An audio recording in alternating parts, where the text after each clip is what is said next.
AP ముఖ్యమంత్రి YS Jaganmohan రెడ్డిపై APCC chief YS Sharmila మారోమారు విరుచుకుపడ్డారు.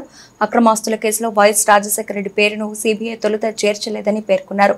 ఆ తర్వాత జగన్ ఆదేశాలతోనే ఎఫ్ఐఆర్లోకి ఆయన పేరు ఎక్కిందని తెలిపారు. విశాఖపట్నంలో మీడియా సమావేశంలో షర్మిల మాట్లాడుతూ జగన్ ఆదేశాలతో వైఎస్ఆర్ పేరును పొన్నవోలు సుధాకర్ రెడ్డి చేర్చారని ఆరోపించారు. గమనించాల్సిన విషయం ఏమిటంటే జగన్మోహన్ రెడ్డి గారు పదవీ స్వీకరణ చేసింది మే 30వ తేదీన 2019 మే 30వ తేదీన జగన్మోహన్ రెడ్డి గారు ముఖ్యమంత్రిగా పదవీ స్వీకరణ చేస్తే జూన్ 6వ తేదీన అంటే ఎన్ని రోజులు కేవలం 6-7 రోజుల్లోనే సుధాకర్ రెడ్డి గారికి అడిషనల్ అడ్వకేట్ జనరల్ పదవినిచ్చారు జగన్మోహన్ రెడ్డి గారు.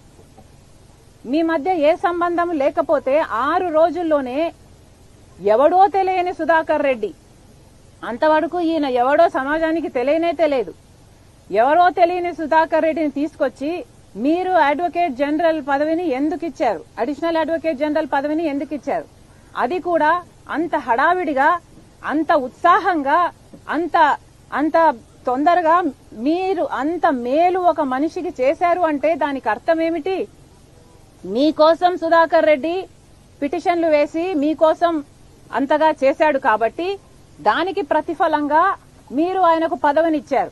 లేకపోతే ఎవడైనా కూడా తన తండ్రి పేరుని సిబిఐ ఛార్జ్ షీట్ లో చేర్చిన వ్యక్తిని పిలిచి అడిషనల్ అడ్వకేట్ జనరల్ పదవి ఇస్తాడండి? నేనైతే ఇవ్వను. మీరు ఇస్తారా?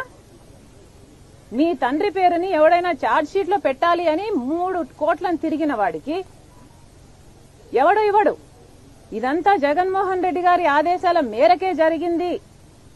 ఆయన ఇన్ని కోట్లు చుట్టి రాజశేఖర రెడ్డి గారి పేరును ఛార్జ్ షీట్ లో చేర్చాలి అన్నది జగన్మోహన్ రెడ్డి గారి ఆదేశం మేరకే ఇది జరిగింది అని రుజువు చేసుకున్నది జగన్మోహన్ రెడ్డి గారే. ఎందుకంటే 6 రోజుల్లోనే ఈ పదవిని కట్టబెట్టాడు జగన్మోహన్ రెడ్డి గారు. ఇంతకు మించి ఇక ప్రజలకే వదిలేస్తున్నాను. I'm sure everybody has common sense. Common sense is common for a reason because it's common.